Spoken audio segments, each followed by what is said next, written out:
ଯାଇଛି ଜୀବନରୁ ମାରିଯାଇଛି ନା ଗାଁ ସବୁ ହଜାଇ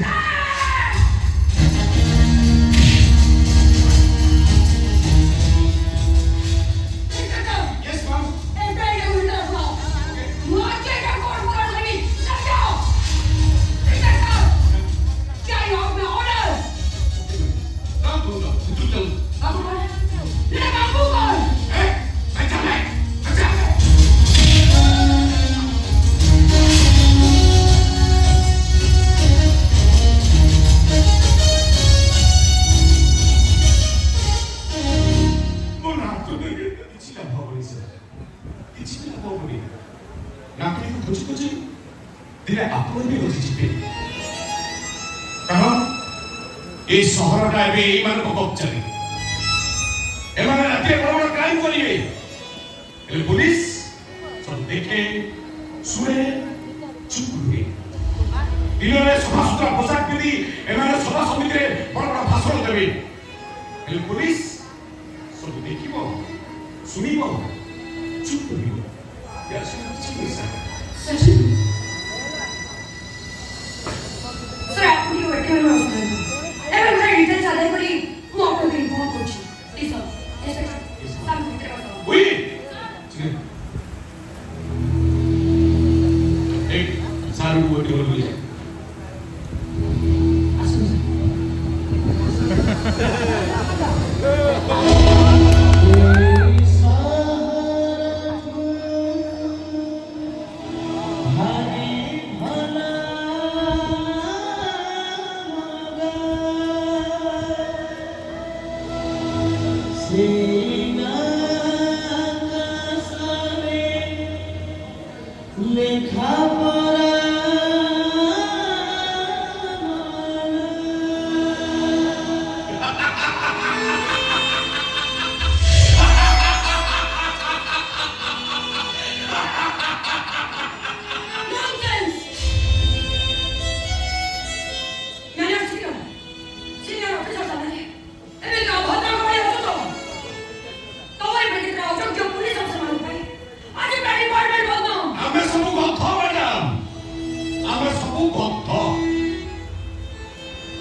নিজে দৌড়িব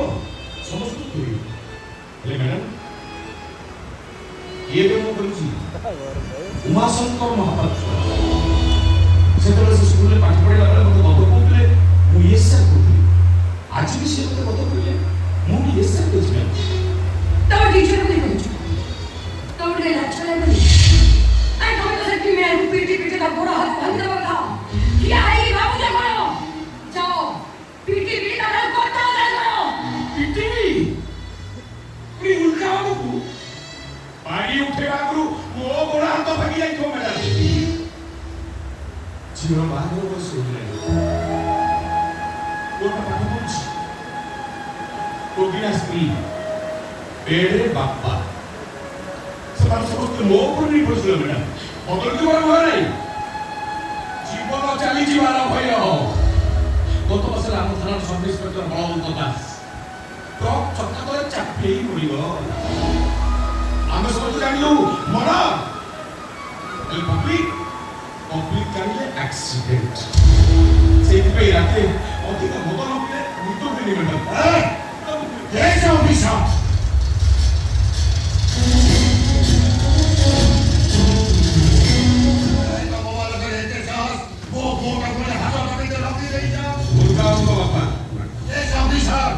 ବିପଦକୁ ଆମନ୍ତ୍ରଣ କରିଛି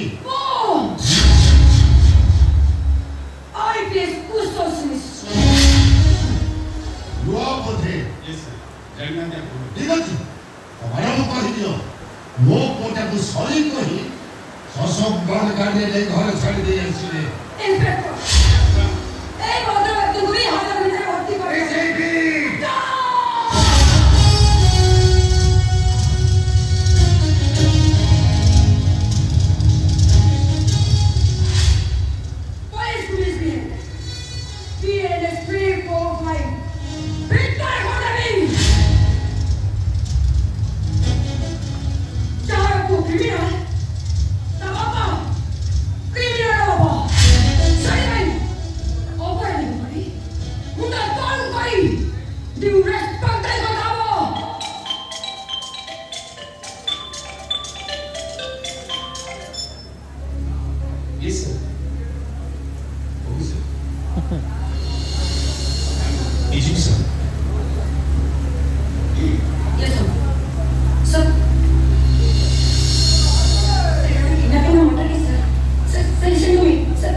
ମ୍ୟାଡ଼ାମ୍ ସେମାନଙ୍କୁ ଛାଡ଼ିଦେବି।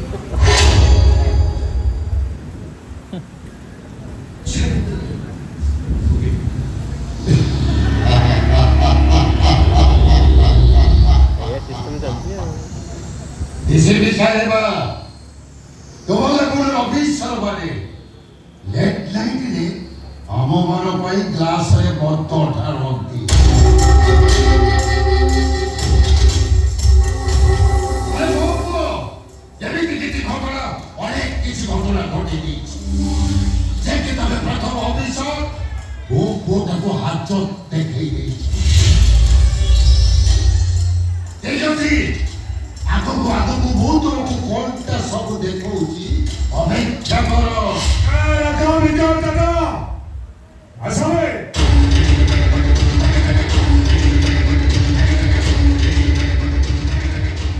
ତମେ ଲାଗିଥାନ୍ତି କିନ୍ତୁ ଲାଗୁନି କାହିଁକି ଲାଗୁନି ମୋ ବାବା ଅଛନ୍ତି ବୋଲି କହୁନି ଚାଲେ ଥାନାକୁ ଯିବା ଦୁଃଖରେ ଆଉ ଟିକେ ମାରି ଚଳେଇବା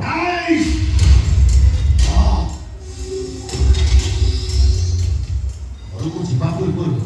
ଏ ଲେଡି ଅଫିସରଟାକୁ ଆମ ଓକାତଟା ଟିକେ ଜଣେଇ ଦେଇଛି ତୁ ଏବେ ଡିସିପି ଗାଡ଼ିରେ ବସି ଘରକୁ ଯିବୁ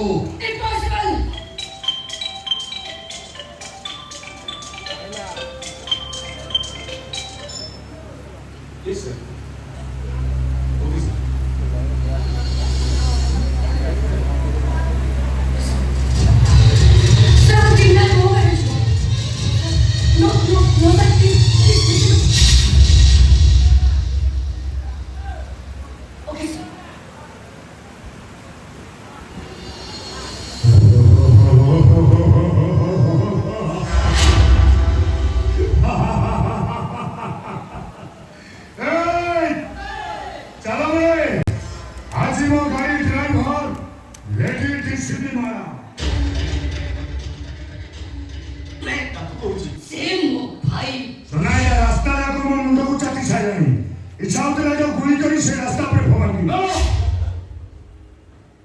उधर कम देखो उधर जहाँ हवा था ऑलरेडी सच जरूरत कविता भाई मो नारे सफा है मार्केट को जाई सच जेतो बेले ए मेटा ता किछि करियो किछि न तब तू जो सोशल मीडिया रे मते ब्लेम करे अपचेष्टा करछु मु साइबर एक्सपर्ट के संग କଥା ही चली ये कोन से बहुत कंप्लीट करनी वो भी इसको दे दी असंदर करू आपण गेट सामने अनशन करी आएगी देखो मेरा माथवा छोड़ो किछु करे मानते तो जाओ कथा से मार भाई जाओ कथा देखो उधर मु तो कहूची जहाँ भूल हवा କଥା ହେଇ ସାରିଛି उधर କହିଛି भाई तो सब बही मु टका खर्च करबी तो नाम सभा ओके କିନ୍ତୁ ଜହ୍ନରାତି କବିତା ହୋଇଥିଲା ତ ସମ୍ପୂର୍ଣ୍ଣ ଭୁଲି ଯା ମୁଁ କାହାକୁ ବି ଭୁଲି ପାରିବିନି ସବୁ ଲେଖା ମୋ ପାଇଁ ଶ୍ରେଷ୍ଠ କୃତିତ୍ୱ ସମସ୍ତଙ୍କ ସାମ୍ନାରେ ମିଳିଆ ଆଗରେ ତମେ ତମ ଭୁଲକୁ ସ୍ୱୀକାର କରିବ ଆଉ କହିବ ଜହ୍ନରାତି ମୋ କବିତା ବହି ନୁହଁ ଉଦୟ ଭାଇର ଏହା ପ୍ରକୃତ ଲେଖକ ସେ ବହି ପୁଣି ଥରେ ମୋ ନାଁରେ ଛପା ହବ सुनता तमे मुकर कुकले बिच करछो तो आकु तमे मो भाई उनकाय शासन कर पाई शासन करिବ केମିତି ଶାସନ ଦେବି କଣ ଜୀବନ ମାରିବ ହେଲେ ମନେ ରଖ ମୁଁ ମରିଗଲା ପରେ ବି ତମେ ମାନେ କେହି ଶାନ୍ତିରେ ବଞ୍ଚି ପାରିବନି କାହିଁକି ନା ଗୋଟେ କବିର କବିତା ତା ବର୍ତ୍ତମାନ ଆଉ ଅବର୍ତ୍ତମାନରେ ତା ପାଇଁ ସଂଗ୍ରାମ କରେ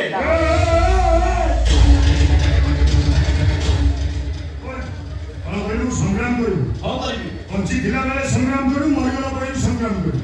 के संग्राम करिया बे ମୋ କବିତା ସଂଗ୍ରାମ କରିବ तो कविता ହଁ आहे दयामय विश्व विहार एनो दया बरी मोर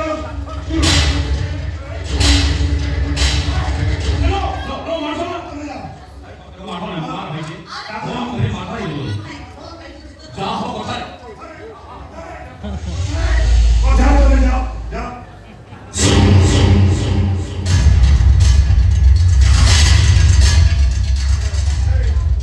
तू के करिलु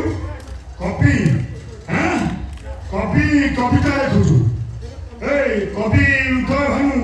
উদয় ভানুরে এই ମୋ ଭାଇ ଉପେନ୍ଦ୍ର ପ୍ରସାଦ କେ ଜାଣିଛୁ? ଜାଣିଛି ଉପେନ୍ଦ୍ର ପ୍ରସାଦ ଗୋଟେ ଚୋର ଟାଉଟର ଧୋପାବାଜ ସେ ଖାଲି ସରକାରୀ ସମ୍ପତ୍ତିକୁ ଚୋରି କରିନି ସାହିତ୍ୟ ସଂସ୍କୃତି ଅସ୍ମିତାକୁ ବି ସେ ଚୋରି କରିଛି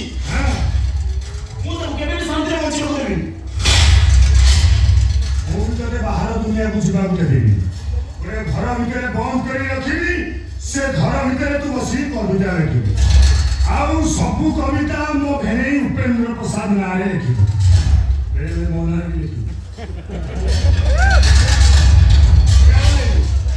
ବୋକାର ଭଳିଆ ଅନଉଛୁ କଣ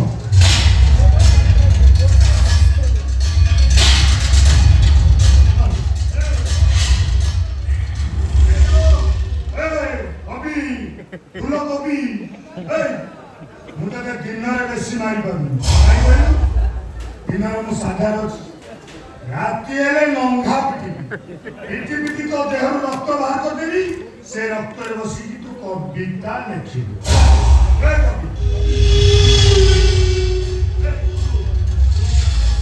ତୁ କବିତା ଲେଖୁଛୁ କବି ହେଇଛୁ ପ୍ରେମ କବିତା ଲେଖୁଛୁ ଜହ୍ନ କବିତା ଲେଖୁଛୁ ଗଛ କବିତା ଲେଖୁଛୁ ନଦୀ କବିତା ଲେଖୁଛୁ ଗୋଟେ କବିତା ଲେଖିପାରିବୁ ଲେଖିପାରିବୁ ଗୋଟେ ରେପ୍ ଆଣ୍ଡ ମର୍ଡର ବିଷୟରେ କବିତା ଲେଖୁଛୁ ଆମେ 5 ଜଣ ସାଙ୍ଗ ଥିଲୁ ରାସ୍ତା କଡ଼ରୁ ଗୋଟେ ଝିଅକୁ ଟେକି ଆଣିଲୁ 5 ଜଣ ମିଶିକି ସମସ୍ତେ ମଉଜ କଲୁ ତାକୁ ଜୀବନରୁ ମାରିଦେଲୁ ତାକୁ ଟ୍ରକ୍ ଚକା ତଳେ ପକାଇଦେଲୁ ଟ୍ରକ୍ ଚଢ଼ିଗଲା ମାଟିରେ ମିଶିଗଲା ବାସ୍ ସଫା